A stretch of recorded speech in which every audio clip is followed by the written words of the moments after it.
April 22nd, 1945, or 6:30 hours. A motor pool, outside Landsberg, Bavaria. The dawn was a pale, reluctant thing, seeping into the Bavarian sky like a slow bleed. The motor pool yard was a sea of churned mud and frost, each blade of grass stiff and silvered, the barbed wire fences glittering with a cruel, crystalline light. Captain James Hollis stood apart from the morning's chaos, an island of stillness in his worn officer's jacket. The cold bit through the wool, but it was a familiar discomfort, one he preferred to the nervous heat of the men around him. In his hands, he held his ritual. Smith & Wesson Model 10.38 Special. Serial number V479852. The finish was worn smooth around the grip from 2 years of constant companionship, the wood grips darkened by sweat and fear and the simple, relentless passage of time. He spun the cylinder, the click-clack sound a quiet metronome against the roar of Jeep engines and shouted orders. 6 chambers, each one a home for a 158-grain lead cartridge. 6 irrevocable decisions. "What are you going to do with that pea shooter, Captain? Annoy the Krauts to death?" The voice belonged to Lieutenant Morrison, a brash infantry officer from Ohio, whose .45 automatic was holstered with theatrical flair. He stood with a group of other lieutenants, their laughter sharp and brittle in the cold air. They were boys who had learned war from training manuals in Hollywood, who believed stopping power was measured in caliber size and volume of fire. Hollis didn't look up. He just completed his ritual, snapping the cylinder shut with a final, solid click. The sound was a full stop to the conversation. He had been a cop on Chicago's South Side for 4 years, before a sense of duty he couldn't quite name, or perhaps a desire to escape the particular ghosts of his beat, had compelled him to enlist. On those streets, backup was a 10-minute promise, and a wrong decision wasn't a mark on a report.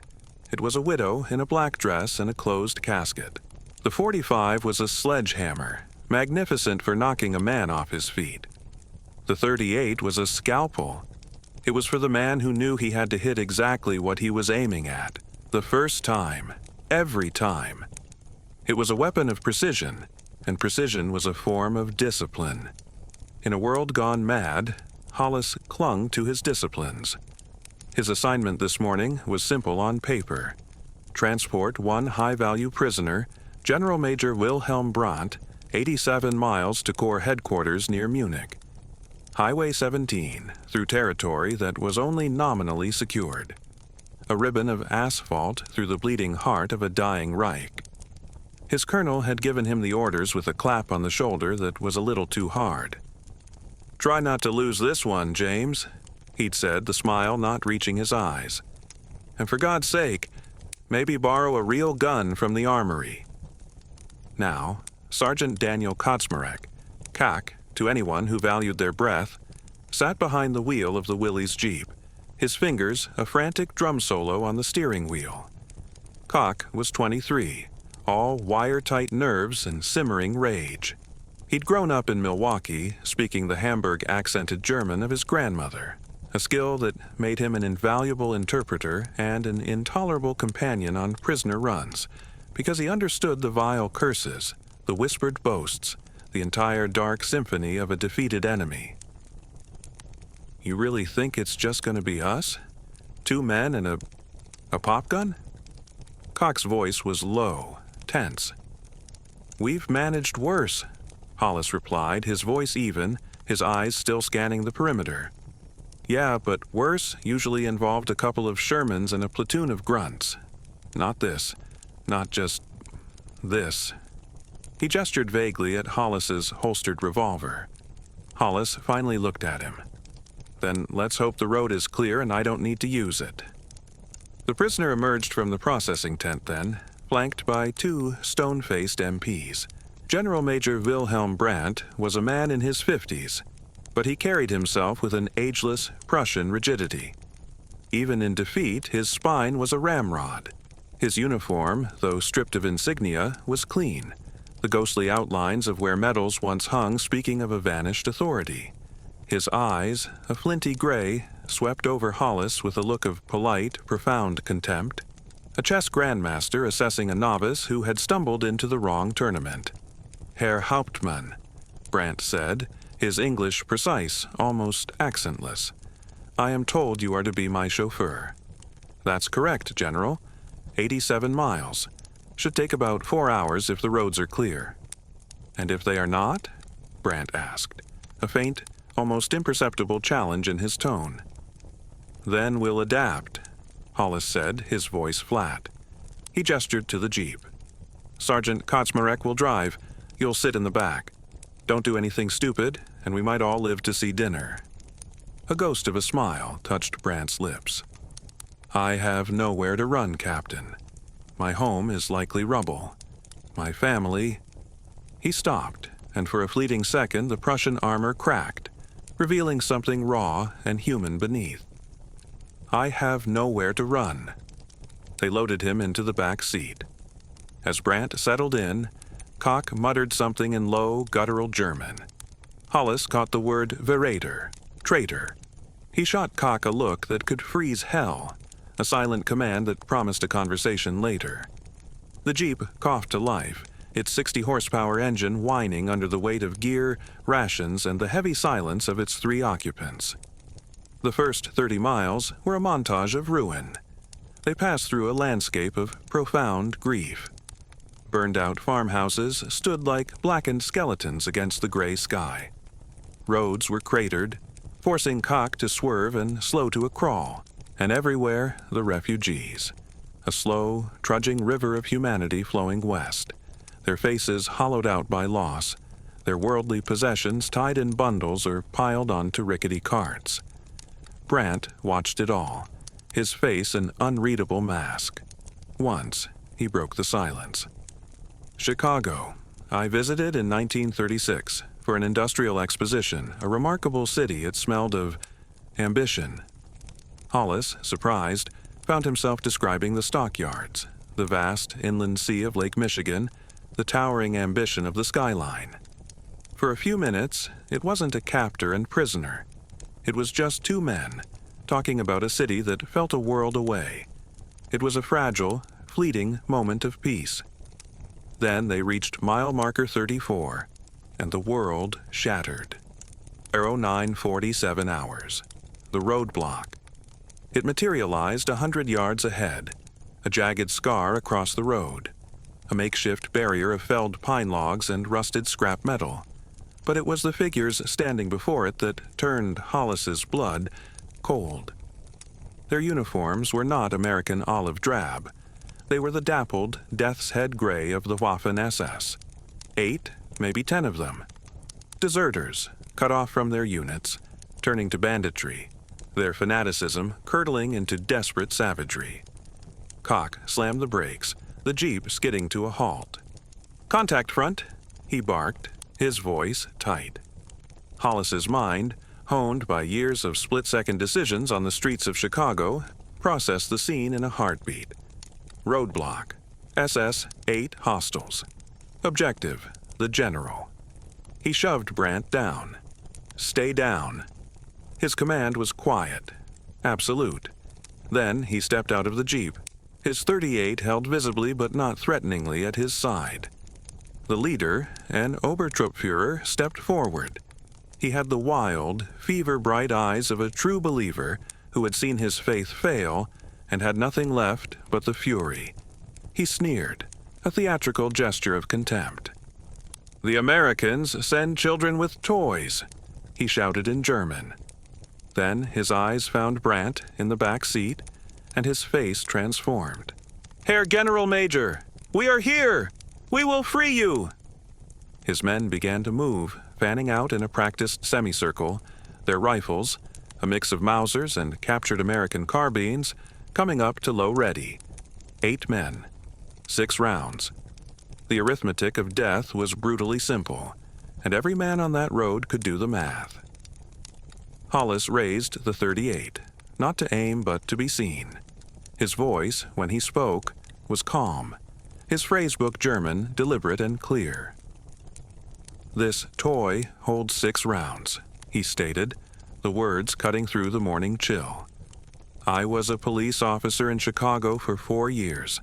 I have never missed a shot inside 20 feet. The first round is for your leader. Who would like to be second?" The Obertruppführer, Roth, he would later name himself, did not back down. If anything, Hollis's quiet threat seemed to amuse him. He barked a sharp order, and his men took another step forward, tightening the noose. Boots crunched on gravel. They were close enough now that Hollis could see the grime etched into their young faces, the exhaustion in their postures.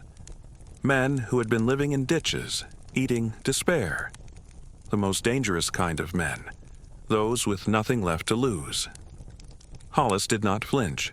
He kept the revolver steady, his arm a rock. "I do not wish to shoot anyone today, but if you force my hand, 6 of you will be going home in a box. The war is over. It has been for months. This is a stupid time to die." Behind him, Koch had his M1 carbine out now, adding its 15 rounds to the equation. It still wasn't enough. The deserters kept coming, their eyes fixed on the prize in the back of the Jeep. Then Hollis did something that made Koch's breath hitch. He lowered the .38 a fraction of an inch, relaxing his aim. He looked directly at the SS lieutenant. "What's your name?" The question landed with the force of a physical blow. Roth blinked, thrown completely off his script. "Was?" "Your name. I am Captain James Hollis. If you are going to try to kill me, the least you can do is introduce yourself first." The man's face contorted with confusion and anger.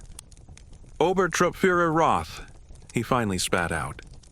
"Roth," Hollis repeated, nodding as if they'd just been introduced at a formal dinner. "The war is over. It was over at Stalingrad. You know it. Your men know it. Go home. See if your family is still alive." Koch, picking up the thread, translated with added, venomous fluency. "The captain has never fired on a prisoner, but he has shot 7 men who gave him no choice. 7 rounds, 7 hits, 7 funerals. He does not miss." It was true, a story that had grown in the telling through the MP battalions of Europe. Hollis's precision in breaking up a POW riot in Belgium had become the stuff of minor legend. Now, Koch was weaponizing that reputation, and Hollis could see it working. Some of Roth's men were exchanging glances, the look of boys who were tired of playing soldier, whose fanaticism had been eroded by hunger and cold and the certain knowledge of defeat. But Roth's pride was a bleeding wound in the road. A desperate man would do anything to staunch it. "You cannot stop all of us, Amerikaner. Even if you kill me, my men will—" "Obertruppführer." The voice that cut through the air was not loud, but it carried the weight of 2 decades of command. General Major Brandt had sat up straight in the Jeep, every inch the officer despite his handcuffs. "I am General Major Brandt, 276th Artillery Division. I order you to stand down." Roth's face purpled with outrage. You are a prisoner. You have no authority here." "I have the authority of rank and the clarity of defeat," Brandt shot back, his German sharp and commanding, the voice of a man used to being obeyed on parade grounds and battlefields. "Look at yourself. Look at your men. The Führer hides in a bunker in Berlin while children and old men die for his delusions. These Americans are offering you a chance to walk away. Take it." One of Roth's men, an older corporal with a weary, resigned face, lowered his rifle a few inches. It was a small movement, but in the tense silence, it was as loud as a gunshot. Then another man did the same. The circle was breaking. Roth could feel his authority dissolving. His hand twitched, then moved decisively towards the Walther P-38 on his hip. Hollis's .38 came up in a blur of practiced motion. The hammer cocked back with a definitive click. The front sight settled on Roth's center mass. 18 feet. A perfect distance. "Don't," Hollis said, his voice so quiet it was almost a whisper. "I gave you a way out. Don't make me take it back." For 11 eternal minutes, measured by the frantic ticking of Cock's watch, they stood frozen in that deadly tableau. Sweat traced icy paths down Hollis's spine despite the 40-degree air. His trigger finger ached from holding the pressure just a hair's breadth from the breaking point. He watched Roth's eyes, seeing the calculation warring with the humiliation, the fanaticism battling the instinct for survival. And Roth was looking at his men. He saw the mutiny in their eyes. These were not the Hitler Youth fanatics of 1940. They were scared, hungry boys in stolen time, and their will to die for a lost cause had finally broken. Roth cursed, a vicious, guttural stream of invective against Americans, traitors, and the corpse of the Reich. But his hand came away from the Walther. He spat into the dirt at Hollis's feet, turned on his heel, and stalked towards the tree line without another word. His men followed, melting back into the forest like phantoms swallowed by the shadows of the pines.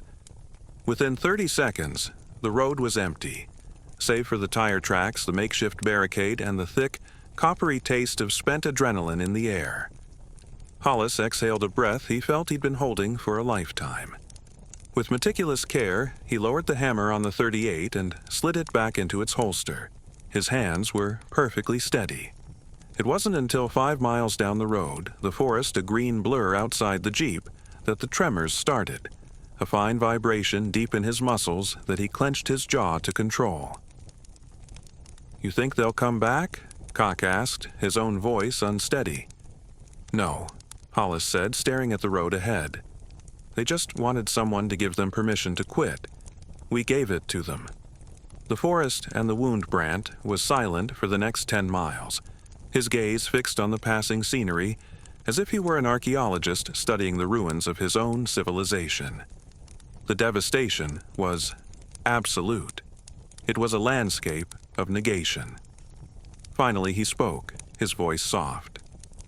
"Why did you not shoot, Captain?" Hollis kept his eyes on the road. "Because I didn't have to." "That is not an answer," Brandt pressed, his tone not challenging but genuinely curious. "You had clear justification. Obertruppführer Roth was threatening a military operation. Any court-martial would have absolved you." "Maybe," Hollis conceded, gripping the Jeep's frame as Cock swerved around a shell crater. "But I'd still have to write a letter to his mother. I've already written one. Last November." The air in the Jeep grew thick, heavy with unspoken understanding. Brandt went very still. "Your brother?" he asked quietly. "Yeah, Tommy. 26th Infantry. Hurtgen Forest. A sniper got him while he was carrying a wounded sergeant back to an aid station."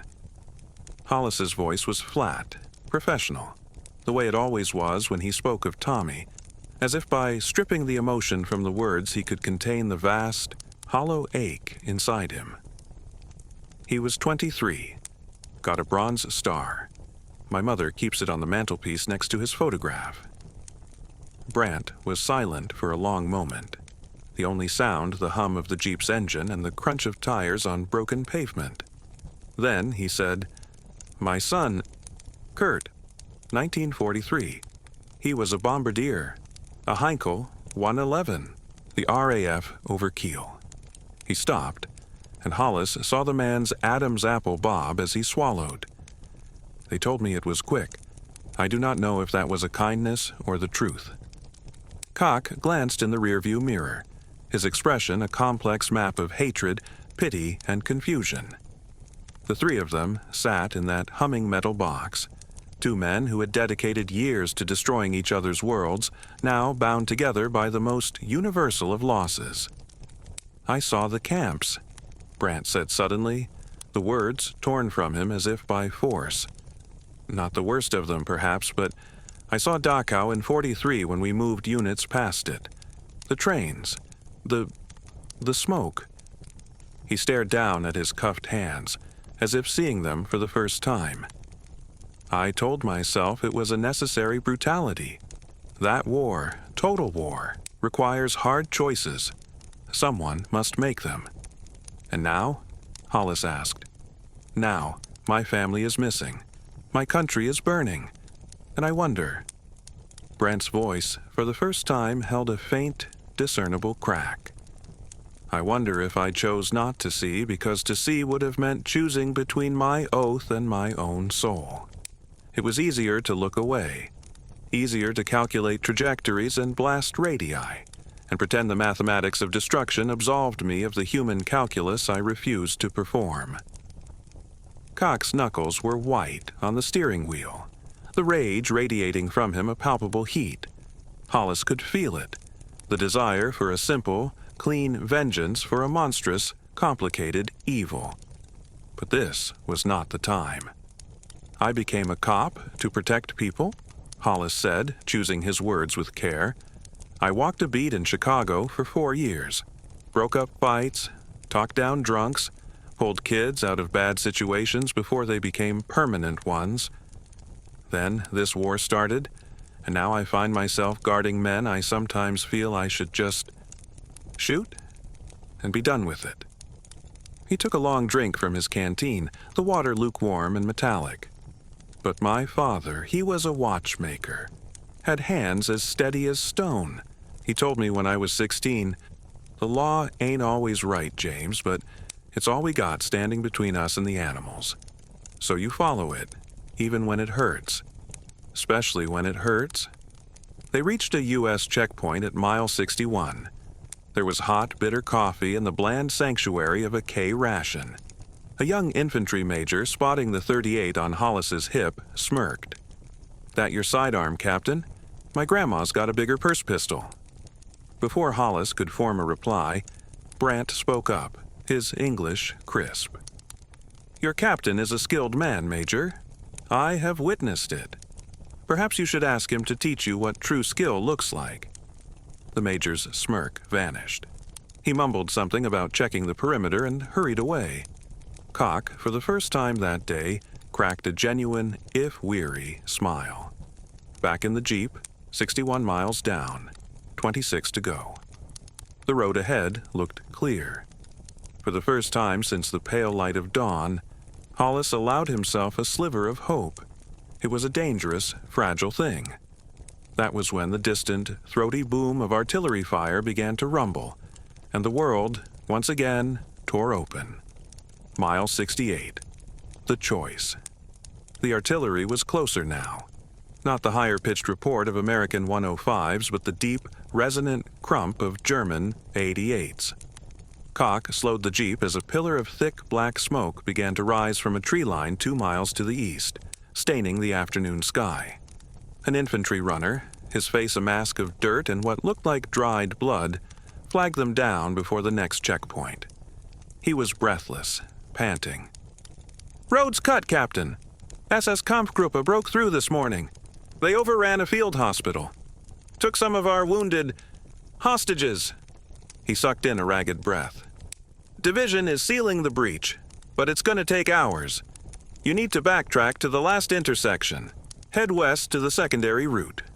Hollis spread his map on the hood of the Jeep, the paper fluttering in the cold breeze.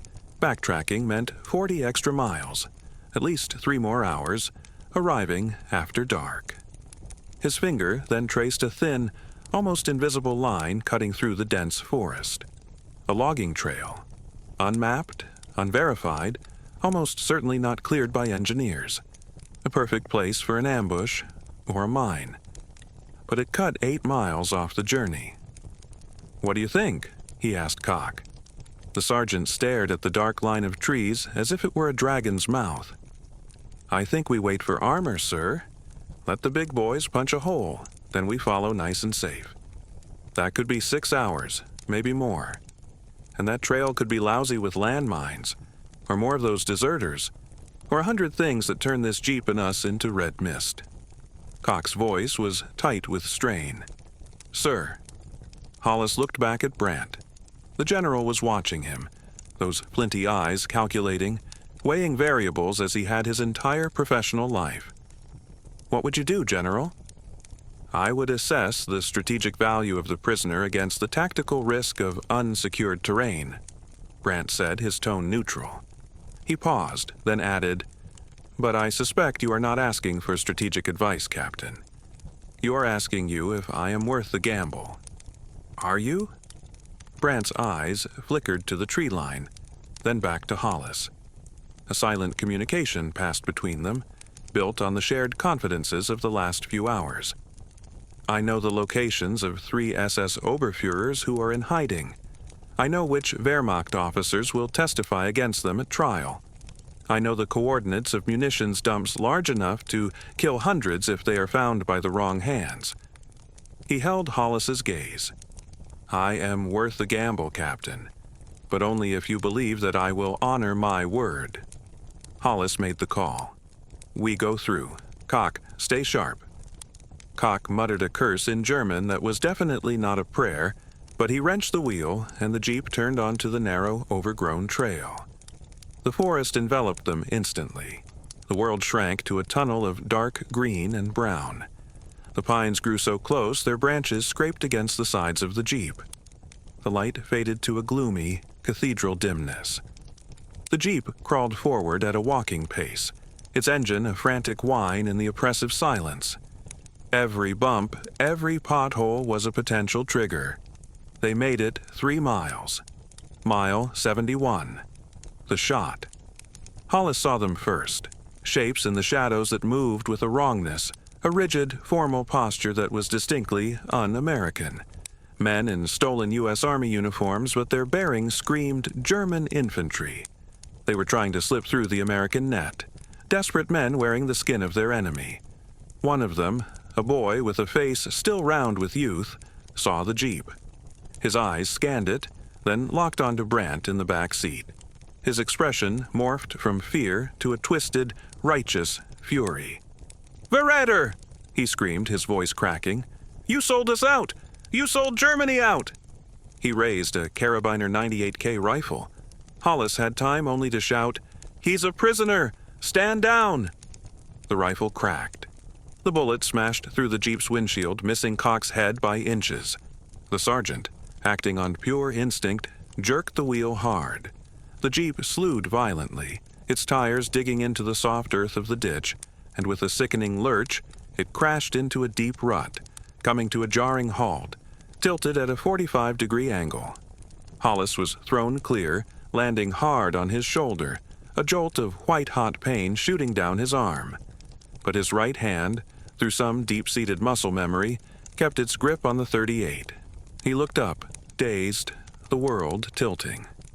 3 of the Germans were at the jeep, dragging a struggling Brant from the back seat. They were shouting, a cacophony of traitor and collaborator and people's court. The boy with the rifle, his face contorted with hysterical rage, had drawn a Luger P08 from his belt. He pressed the cold blue steel against Brant's temple. "This is what happens to traitors!" the boy shrieked, his finger tightening on the trigger. Hollis shouted, "Halt!" But the sound was lost in the frenzy. He had 2 seconds. 2 seconds to make a choice that would define him, that would echo in his dreams for the rest of his life. Shoot to kill, center mass, and save the general. Or his .38 came up. The motion was pure instinct. 1,000 hours on the Chicago PD range compressed into one fluid, unthinking arc. But his mind was screaming, he's just a kid.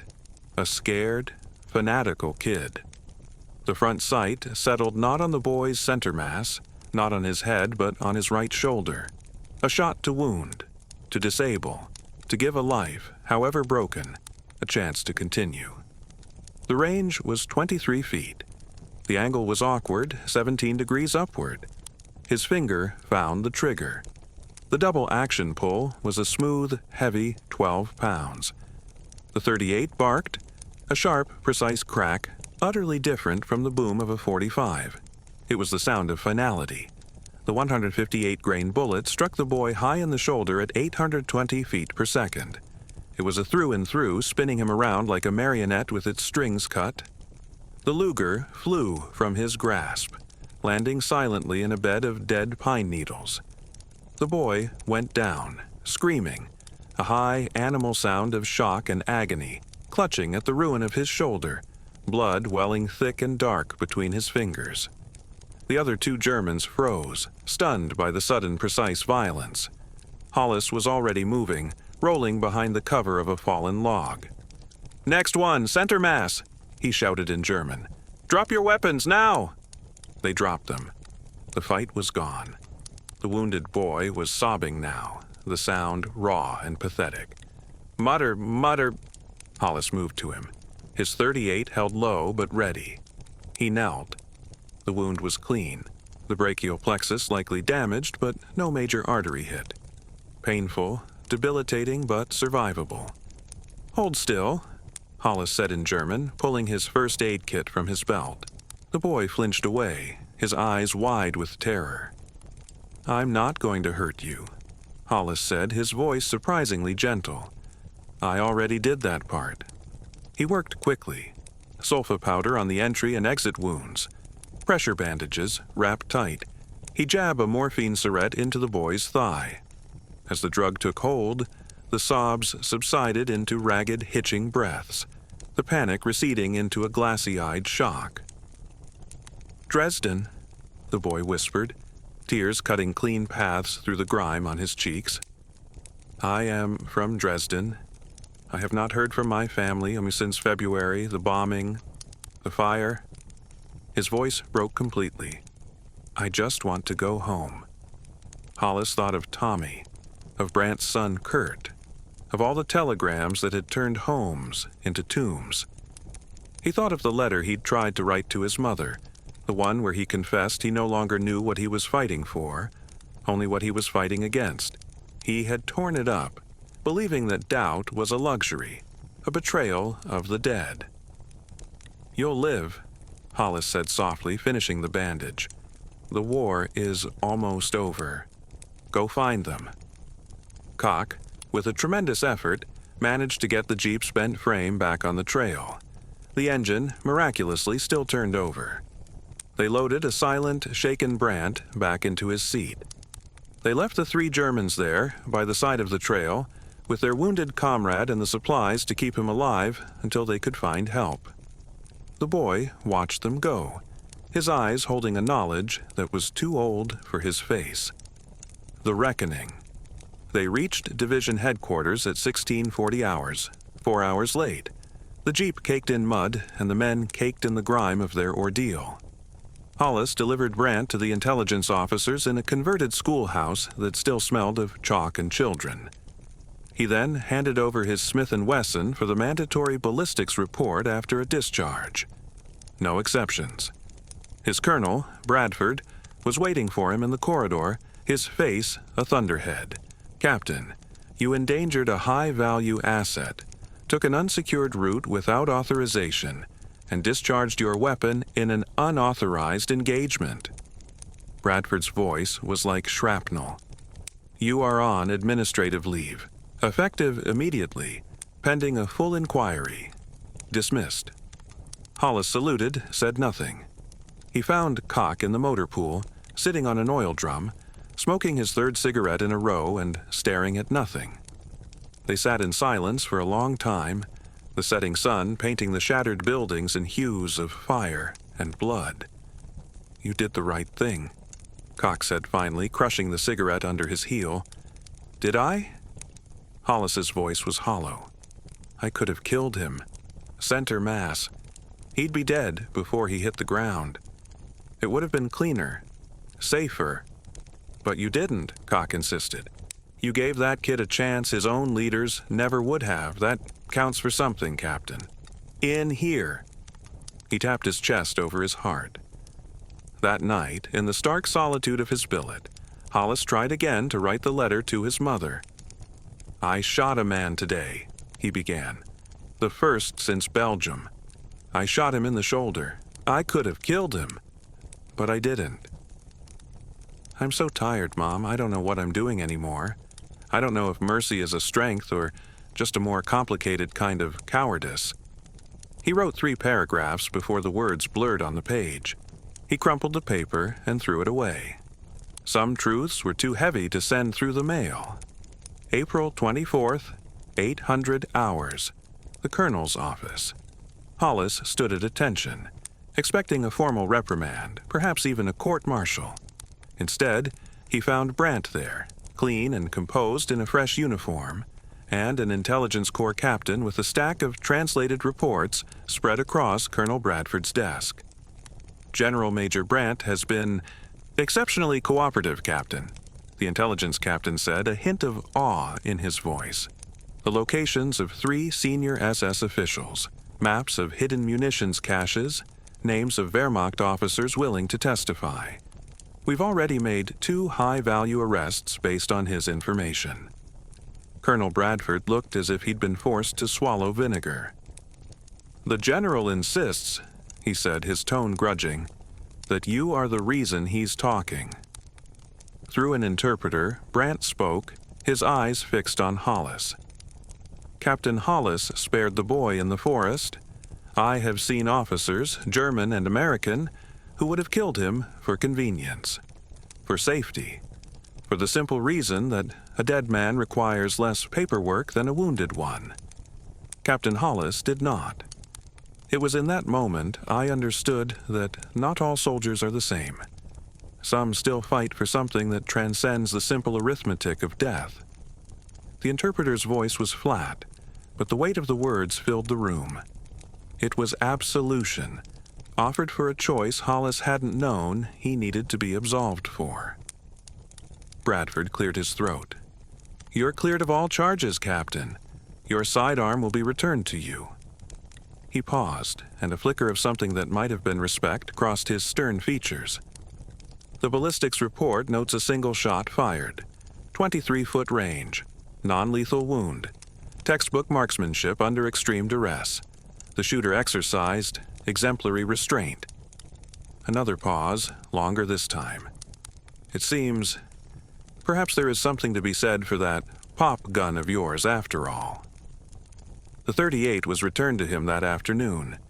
It had been cleaned, the cylinder reloaded with 6 fresh, gleaming cartridges.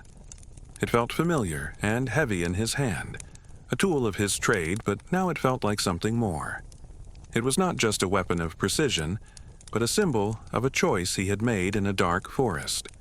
The choice to believe that even in the heart of war, a single, aimed shot could be an act of humanity, a quiet rebellion against the chaos. And for Captain James Hollis, that was a truth worth carrying.